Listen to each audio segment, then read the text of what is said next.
Magazine. Jusqu'à 14h, vous écoutez Europe 1, 13h avec vous Céline Géraud. On continue de décrypter l'actualité sur Europe 1 avec vos chroniqueurs Olivier d'Artigol et Eugénie Bastier.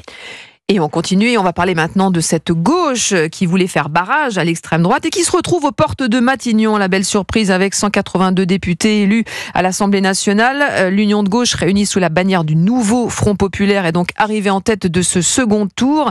Et depuis quelques heures, eh bien, la gauche se mobilise. Je vous propose d'écouter justement à propos de la nomination du Premier ministre, du poste de Premier ministre, Sandrine Rousseau et ensuite Mathilde Panot. Nous sommes les premiers, nous sommes le premier groupe et donc la responsabilité d'Emmanuel Macron, c'est d'appeler et de demander au nouveau Front populaire de lui proposer un nom, ce que nous allons d'ailleurs faire dans la semaine. Dans la semaine. Vous dites que cette semaine, ça peut se faire ? Oui, ça va se faire dans la semaine. Jean-Luc Mélenchon est celui qui a réappris à la gauche à gagner. Et celui qui a redonné de l'espoir à des millions de personnes, notamment en faisant 22% à l'élection présidentielle. Et celui qui, grâce à qui, a pu exister non seulement la NUPES, mais aujourd'hui le nouveau Front populaire. Donc c'est lui qui doit aller à Matignon ? C'est une des discussions qu'on aura. On s'est vu hier avec les partenaires du nouveau Front populaire. On va se revoir aujourd'hui pour acter des méthodes et avancer sur des méthodes. Mais Jean-Luc Mélenchon n'est absolument pas disqualifié. Voilà, Jean-Luc Mélenchon n'est pas disqualifié. Pour vous, Eugénie Bastier ? Je pense qu'il n'est pas disqualifié. En tout cas, il a été le premier à prendre la parole. Et c'est lui, il a été le premier à prendre la parole. Effectivement, je pense qu'il est à la fois un boulet et un moteur à gauche. Il a été quand même, rappelons-nous, au premier tour, le nombre d'insoumis qui ont été élus dès le premier tour. C'est quand même, il ne faut pas négliger la force de Jean-Luc Mélenchon. Vous dites que c'est un boulet et un moteur, les deux sont compatibles aujourd'hui. C'est un moteur dans le sens où c'est un peu comme Marine Le Pen, c'est-à-dire qu'il a un électorat captif qui le suit, qui le soutient, qui est même très fidèle. Et la gauche ne peut pas faire que sans lui, ne peut pas faire comme s'il n'existait pas.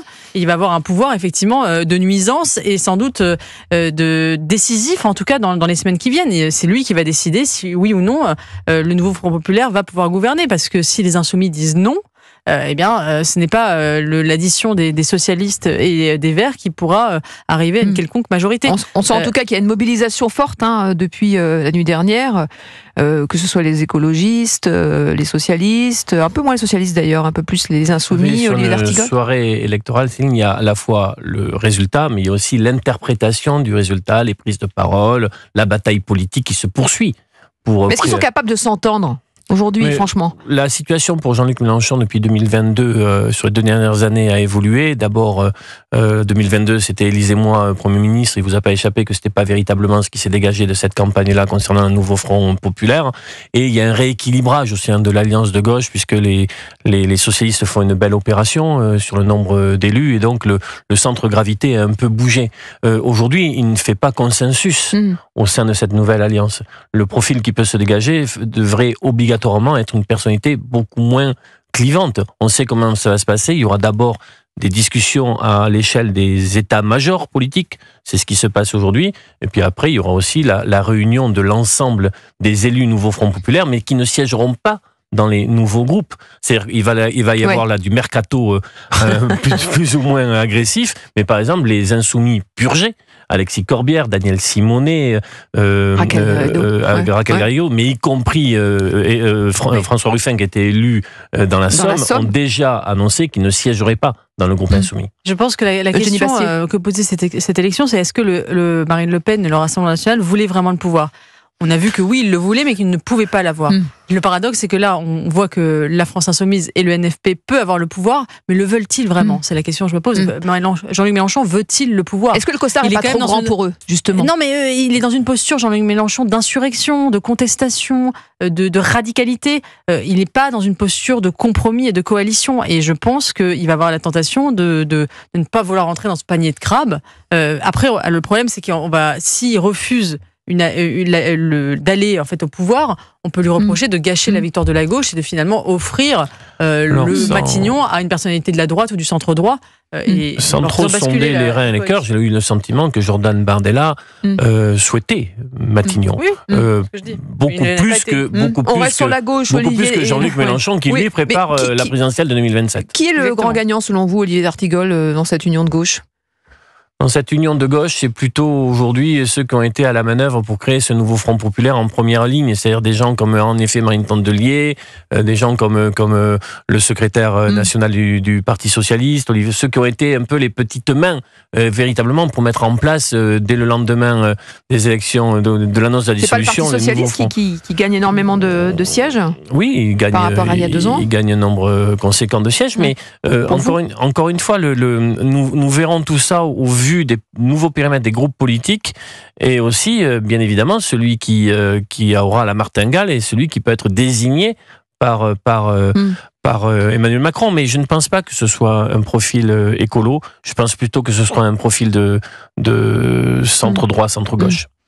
Eugénie Bastier, pourquoi d'ailleurs? Pourquoi? Parce que tout simplement, quand vous regardez le camembert de l'Assemblée nationale, c'est ce qu'il y a de plus mais sur quoi vous n'êtes pas d'accord, Eugénie? Non, mais si vous prenez un bloc, sur quoi pourraient se mettre d'accord des gens allant du PS à LR? Sur quoi il n'y a absolument rien. Le PS a dit qu'il voulait l'abrogation de la réforme des retraites. Les LR ne voteront jamais pour l'abrogation de la réforme des retraites. Si c'est sur une année. Je ne vois pas sur quel sujet. Par contre, je vois sur quel sujet pourrait s'entendre une coalition allant du NFP à la gauche des macronistes. Ils pourraient s'entendre sur la hausse des impôts, ils pourraient s'entendre sur la réforme des institutions, ils pourraient s'entendre sur l'euthanasie, par exemple.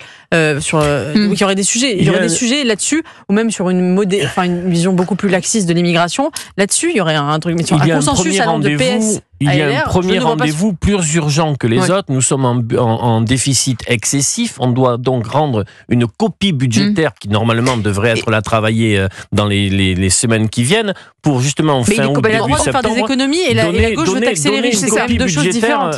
Oui, mais le programme de LFI est totalement hors sol à ce niveau-là. Enfin, c'est clair. C'est-à-dire que quand ils disent la droite veut faire des économies, oui, la gauche veut taxer les riches. Ce sont deux options qui sont incompatibles, qui ne sont pas les mêmes.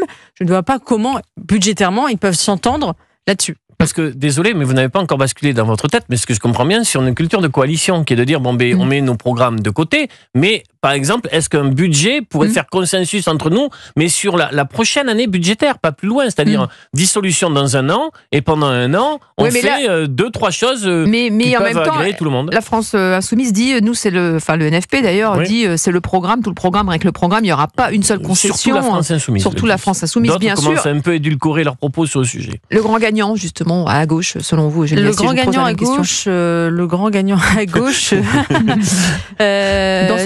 effectivement, je pense que c'est les figures du Parti socialiste, oui, qui ont finalement, ils sont pas si écrasés que ça à l'intérieur de la coalition. Il y a une forme de résurrection. On revoit François Hollande.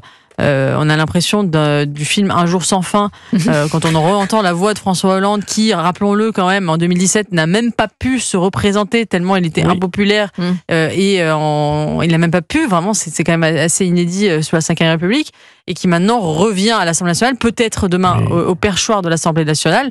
Donc on a un peu un sentiment de tout ça pour ça. Dans un pays trop secoué, la flambie nostalgie. La flambie, je sais pas où elle existe. Ça fait longtemps qu'on avait parlé de flambie, tiens, c'est vrai. Le retour de flambie. Merci. On reste ensemble évidemment, Olivier d'Artigol, Eugénie Bastier. On se retrouve dans quelques instants et on entendra justement la désillusion d'un électeur qui nous écoute du Rassemblement national dans l'Indre. Il va nous expliquer les raisons de la défaite de ce Rassemblement national, 3e seulement à l'issue de ce 2e tour. Il y a peut-être d'autres auditeurs aussi qui ont envie de nous soumettre leur analyse. En tout cas, on vous tend un micro, on vous donne la parole. Votre avis nous intéresse. N'hésitez pas à joindre Céline Géraud au 01 80 20 39 21. On décrypte l'info jusqu'à 14h.